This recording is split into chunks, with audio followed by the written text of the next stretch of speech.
What's going on, everyone? Welcome back to How To Knots. Today I'm going to show you how to tie the fisherman's knot, the fisherman's loop. So let's get into the tutorial.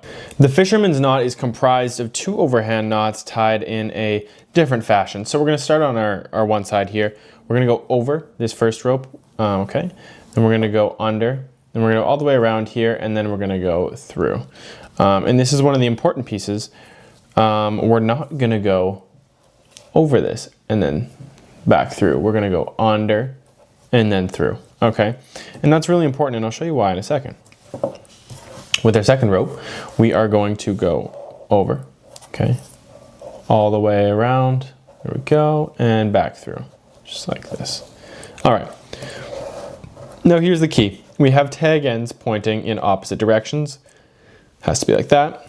Tie them tight, okay? And then they cinch up real nice, just like this. As you can see, it looks really snug, okay?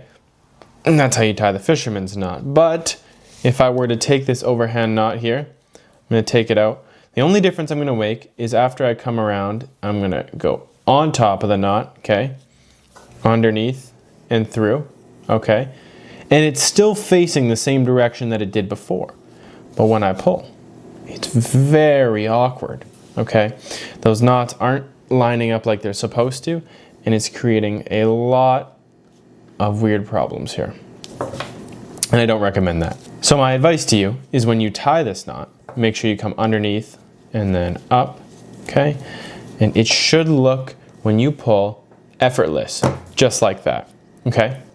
Now to tie the fisherman's loop on one rope is simple. You're gonna make an overhand knot and leave enough lead to make your loop. So we're not gonna close it all the way.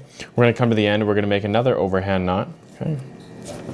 Take this one, we're gonna go through, we're gonna cinch this one up, then we're gonna pull, okay? And now we have a fisherman's loop or an Englishman's loop.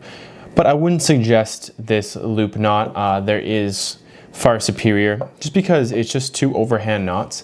And it does prove sturdy in a pinch. And I guess that it just has kind of a lot of movability even after it's tied. So it is good in a pinch, but there is better loop knots to use. But I just wanted to include this to show you that you could tie the fisherman's loop with a single rope and just to have a loop kind of at the end of your rope. I hope you like this tutorial, and we'll see you in the next one.